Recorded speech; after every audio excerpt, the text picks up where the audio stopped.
3 o'clock Sunday, we will be in Philadelphia, possibly in the rain. Somebody will need to hold Rodney's umbrella if that happens. That's still one of the all-time great clips from the 15 years I've been with the show. Somebody else holding an umbrella for Rodney.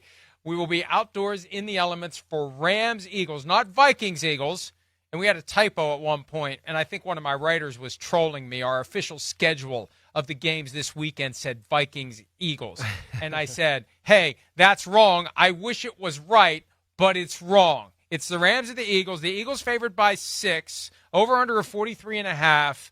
And by the way, what Jason Garrett has a game lead over both of us? Is that what it is? Mm-hmm. So if we split and he gets it wrong, one of us will catch him for the red vest. So maybe we should be conspiring. He can't do the four corners offense against us if we have different picks. He's just going to have to go out and make a pick and hope he's right. Well, yeah, he's a sandbagging son of a bitch. That's what he is, and we're going to call it like it is. And we should have split up last week. That's what we messed up. We should have split last week, so he couldn't do that. I should have taken the Commanders. I didn't have the guts to take the Commanders. Yeah, right. I didn't have the guts to take them. Yeah, but that's where we let him off the hook, so we'll see where it goes. Now, we're with this matchup.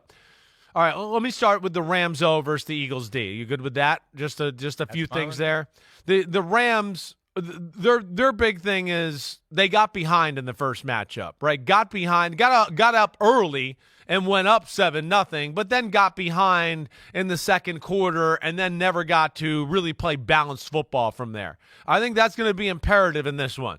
Because if it just becomes a Matthew Stafford, I got to drop back and save the day throwing the ball with my magical right arm all the time, they are going to get worked over, right? The Philadelphia defense, again, as you know, it's the number one defense in football, and it's real.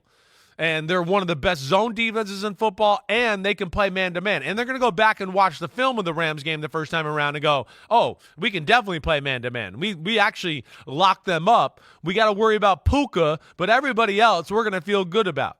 And I will be interested to see what they do in some obvious passing situations, if they maybe double Puka or some of that type of stuff to take him away and see if somebody else can beat them. That's going to be a thing. The Rams' offensive line was overpowered in the first match. Jalen Carter, Milton Williams, number 93, the other D tackle, had their way up front with the Rams' O-line. And then, of course, as the game went on, the pass rushers started to have their way too.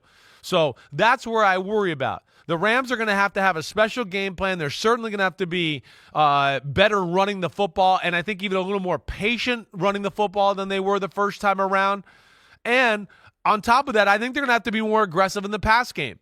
The Eagles showed me in the first game the one thing they were worried about was Kyren Williams a little bit, and we've talked about this so much, Mike, that Rams 5 to 6 yard option route that they're so good at getting open, right? They showed hey, we're going to put another guy down in there, so if Kupp goes in or out, we have a guy there either way. We're not having some one guy try to cover him on a three-way go.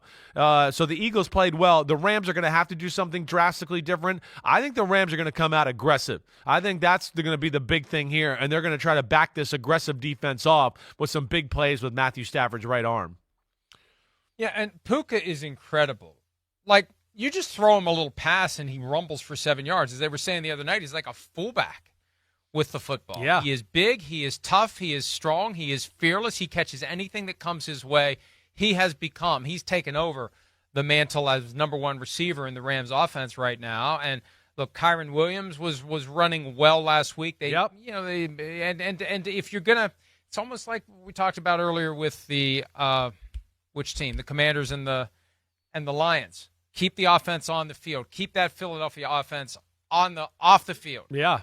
Grind it up. Don't rush down the field like they did against the Vikings. It's not going to be easy though, because the Eagles defense, as you say all the time, they're the most talented team in football on both sides of the ball. That Eagles defense is going to be ready. They're going to be in position to put pressure on Matthew Stafford. The Vikings didn't put much on him. He got rid of the ball for the most part before they could get to him. It is going to be a significant challenge for the Rams offense to duplicate what they did last week. And I was looking at the regular season matchup. Yeah. The final score of 37-20. It's like, why does that sound familiar? Well, last week we had a rematch of Bucks Commanders from the regular season, and the score was 37-20 when they met the first time around. Of course, the team that lost before won the second time. So I don't know that that means a damn thing. It's just weird to see not a common 14-7 score. Yeah, pretty right. specific 37-20 show up twice as a matter of a rematch of a regular season game. I think, and when you look at the Philadelphia offense and the fact that Saquon Barkley had 255 rushing yards, averaged 7.2 yards per carry. Was that it, or was it more than that? I have it up here. He averaged 9.8 yards per carry, had a long of 72 with 2 touchdowns.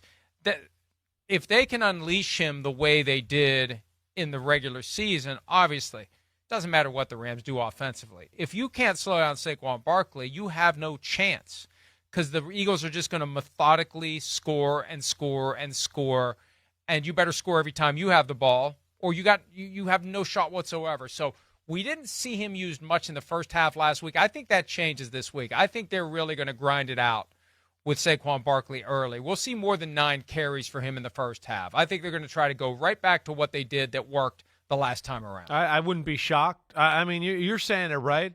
It's going to take a special performance on the offensive side of the ball by the Rams, which we've seen them do before. So I don't count them out from that. With Stafford and McVay and Puka, like you said, and a running back that's damn good, they can be scary. And we know they can game plan some people and do some special things there too. But yes, like the defense is going to have to change.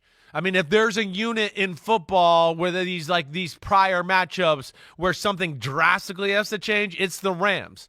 The Rams are in trouble. This is a tough matchup. Now, their front seven's better now than when it was week 12 when they played. That's for sure. Right? They've got a little more experience. I think they know how to play as a unit a little bit better, understand the Shula scheme and get that. All of that stuff is good. But, I mean, come on. You said it. It's 25 or 26 rushes for 255. It was an ass whooping.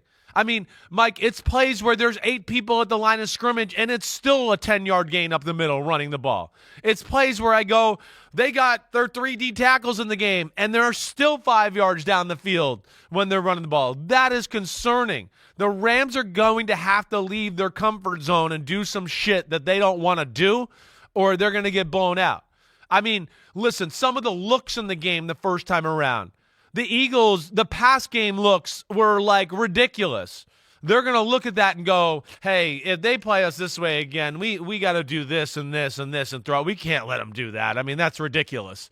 And so they're going to have some looks and some opportunities that are going to be incredible for Jalen Hurts and the 2 wide receivers in the pass game. And the Rams have to be worried about being overpowered, whether it's Saquon Barkley, the quarterback runs, all of that. There's going to be issues there. And then, of course, they're a team that doesn't like to play man-to-man, and you don't want to play man-to-man against this group. And that's the bind that, Shula and McVay are going to have to figure out. Can they figure out ways to run game blitz and cause some havoc for Saquon Barkley in the run game without also kind of protecting the back end and not leaving them in vulnerable positions? I don't know if it's possible. It's going to be a tough hill to climb for this Rams defense in this matchup. This is a tough matchup for them. All right, so let me just say one thing. Yeah.